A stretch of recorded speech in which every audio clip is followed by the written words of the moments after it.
Hello everyone, welcome back to another video. If it is your first time here, welcome. If you are back watching another video, welcome back.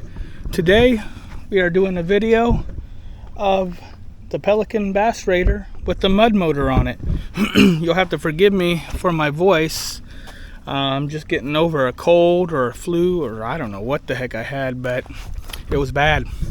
So this video is going to be about putting a mud motor on a plastic john boat, bass boat, what have you. Some of the things I like about it, some of the things I don't like about it, in case you're considering maybe putting a mud motor on your boat. So one of the first things I'm going to talk about is the cost. It is very cheap compared to an outboard. 4-horse outboard, which I do actually have a 4-horse outboard for this in my garage. That cost, with tax and everything and licensing and stuff, it was $1,500. Whereas this, the motor itself was $199. No, it wasn't. It was $159. The motor itself for the Predator 212 from Harbor Freight was $159.99, and then the actual Longtail mud motor kit was $299. Now I have done some upgrades to it since then. I've put a whole stage 1 kit on it, which was $88, and that included the intake, the exhaust, 18-pound springs, and a few other things. But then I went and bought one of these Mikuni clone carbs, and that costs like $50. It's just a cheap knockoff carb, but it did help it perform a little bit. So altogether, you know, you're looking at $600 if you want to upgrade, or less if you want to upgrade, or if you just want to keep it completely stock. And right now, with a pretty full loaded boat, and me, I'm not a light guy, I get up to around 8 to 10 miles an hour. So, but one thing is, this is technically a 6.5 horsepower motor, but it's upgraded, so it's probably closer to 9, maybe right at 9-ish. And it basically goes the same speed as the 4-horse outboard, so you do lose in the travel of the Longtail a little bit of power. But I mean, for the price it costs, if you just want to get the motor and the Longtail by themselves, you know, it's $500 or so, and you're not getting a new outboard for $500. I can guarantee that. Another thing that is good about this thing, it is lightweight. So this transom's probably where I think it's weighted. It says for a maximum engine weight of 36 pounds. This thing weighs about 38 pounds. So I reinforced this for my outboard, because my outboard weighs 55 pounds. You don't have to reinforce it for just a mud motor. I had this thing just running on the transom just fine for probably over a year before I finally decided to buy an outboard for it. And I'll get into why I did that later. But no, you do not need to reinforce it, so you don't need to pay attention to that. But just in case you want to, I reinforced it for my outboard. So if you wanted to put a heavier engine on there, like a 13-horse Predator, you might need to reinforce it. One more good thing about this thing is, in shallow water, as you can see, this lake is very, very low. And we just got some rain the other night. We actually had quite a big storm come through here and knock out power in some areas. But as you can see, the lake is pretty low right now. Usually, you see that sunken boat over there, usually the water is up over the top of it. So we're probably about 3 feet down right now, maybe a little bit more. And this thing is awesome through shallow water. It'll just push you and push you and push you. Obviously, you know, you can only do as much as the boat can do, but As long as you're in where the boat can float, this thing will just push you through the shallowest of water. It's very nice. Whereas an outboard, you have to tilt it up and all this other stuff to get it running. This thing, you just grab the handle and let it float. It is also very low maintenance to operate when compared to an outboard. All you really have to do is change the oil in it and fill it with gas and lube it up. That's it. There's nothing else to do. It's air cooled and there's just no maintenance to it. I change out the oil usually every few runs. It's probably a little bit of overkill, but that's just me myself. I use a marine grade oil in this thing just because it is running at high RPMs. So I use a marine grade oil in it. Seems to do pretty good. And that's about all you have to do. Now, one of the things that kind of suck about it is that there is no reverse on this thing. So yeah, there's absolutely no reverse, so you're pushing off. And this kit doesn't have a clutch kit on it. You can buy a clutch kit for them, which I think is $200, maybe a little less. That'll keep it in neutral until you let on the throttle, then it'll engage the propeller. But when you crank this bad boy up, you're going. There's no neutral to this thing. You crank it up, you're moving. Now, it's not very fast, 3-4 miles an hour, but still, if you want a neutral, that clutch kit is a good thing to have.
Okay, another thing that is not so good about a mud motor is when you are fishing out in deep water, like this right here is very shallow, so I can just lay it down like that. But when you are fishing in deeper water, you have to get this longtail up and out of the way, and that can become a pain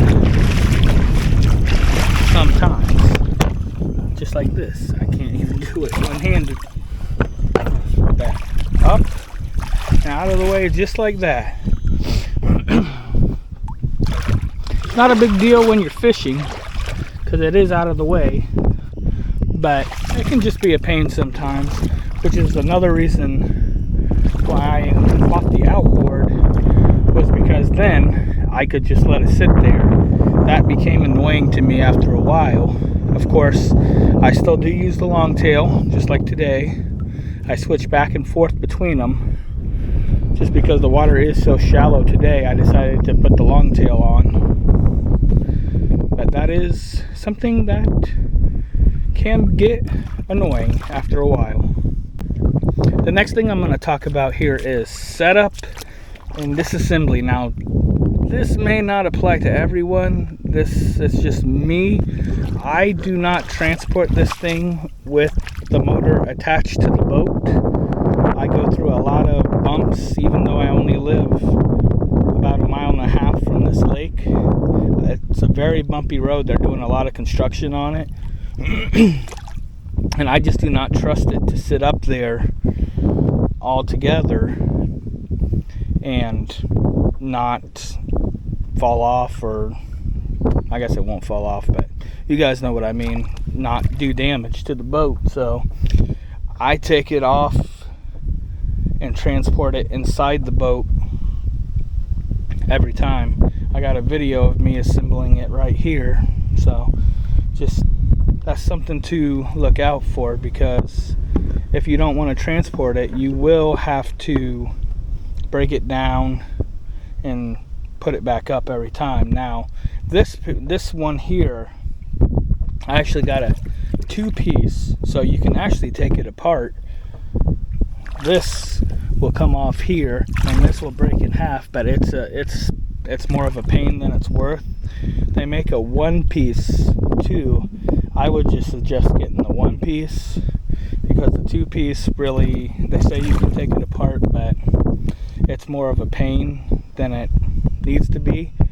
So I would go with the 1-piece, but you know, you have to tap these in every time. You can leave all this on, and then, I mean, so honestly, all it is a little nut here, and it just comes right off. So it's not too big of a deal, but then I just throw everything in the boat and put it in the back of my truck. So it's not a huge deal, but it might be a turn off to somebody compared to a normal outboard where you just plop it on, tighten the screws, and you're off. So it is a little bit more set up, disassembly. It's also a lot cheaper. So.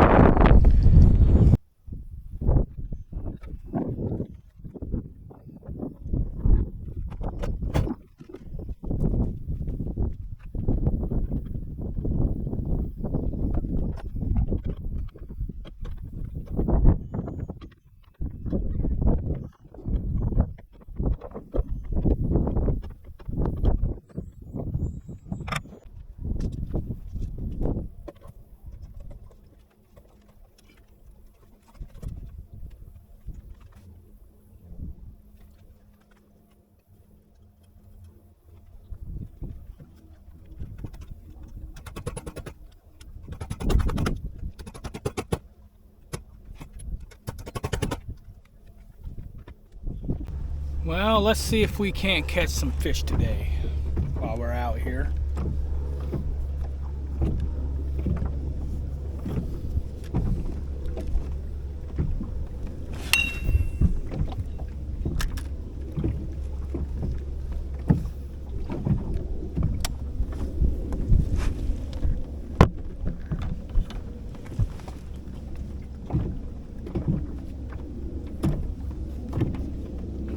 Beautiful day today.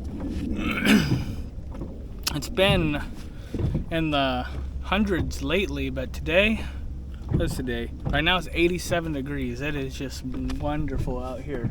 So hopefully we can get a few more fish that'll bite. Hopefully.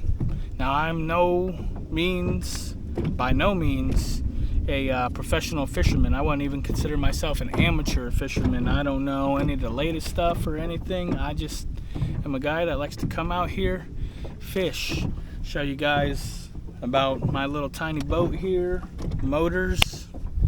That's what this channel is all about. I just do whatever I feel. Some days I'll go to amusement parks.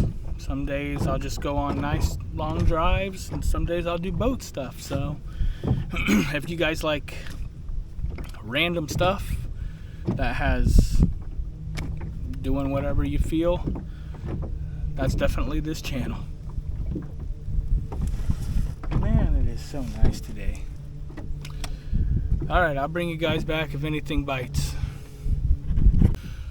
Alright guys, well, we've been here for a little bit and nothing seems to be biting, although I hear fish all around me. I guess I should set up my little sonar thing, but I just don't feel like it. So I think we're gonna move to a different spot.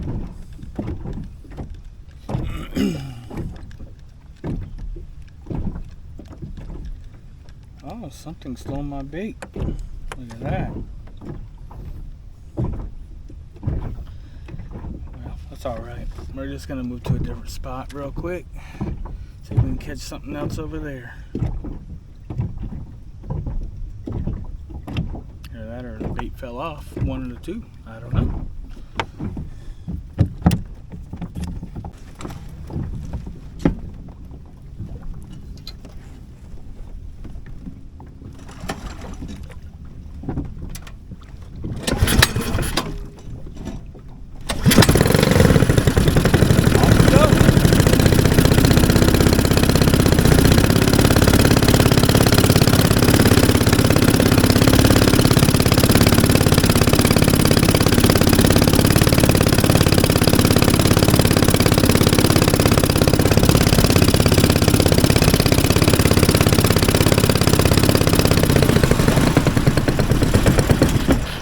Oh yeah, one thing I did forget to mention though. If you put a motor on your boat like this, that's heavy, you're probably gonna have to sit more towards the middle or the front. And when you get it from I got this one from Mud Skipper, but the handle only comes up to about right here. So I created this little pipe and stuff and had a throttle installed, which didn't work very good, so I just kind of did what worked. So that is one thing to keep in mind. Now if you have two people in here, I'm sure you can just stick with the normal handle because you'd have enough ballast up here to keep it stable. Well, not stable, but keep it enough ballast to keep it uprighted, because otherwise you're going to be like this. So that's just something to keep in mind. That's why I ride about the middle with this motor. It seems to work. Let's go.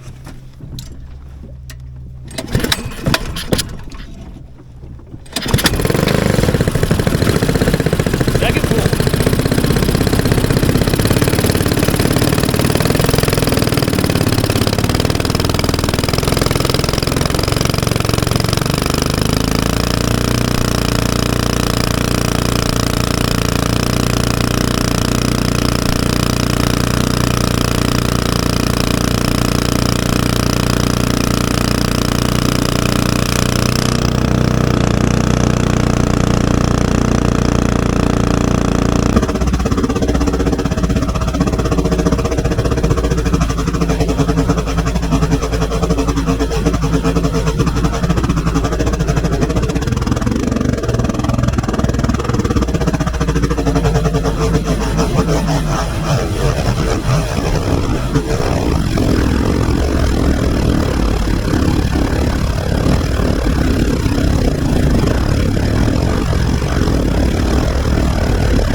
We are in super shallow water right now. As you can see, the water's only coming up to about right there, so we're gonna go that way because it gets even shallower, and I'll show you what this mud motor can do in shallow water.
Pretty good, huh? I don't know how much water's down here. It ain't much, I can tell you that. Oh yeah, that's like maybe a foot. Maybe a little bit more. But woo, windy. Slow down.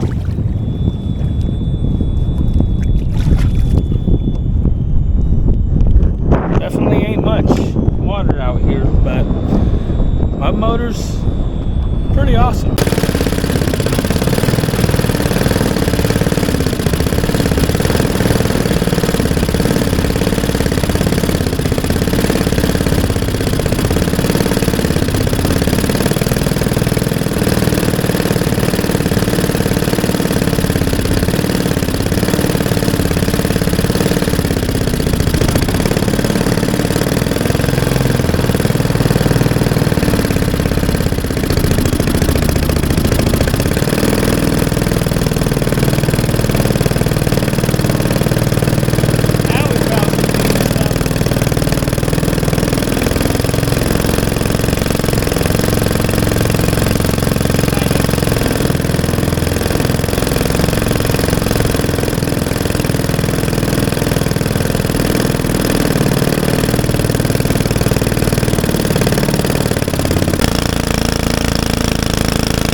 Well guys, I hope you enjoyed that video and I hope it helps you decide whether you want to put a mud motor on your Pelican bass raider or plastic john boat or whatever boat.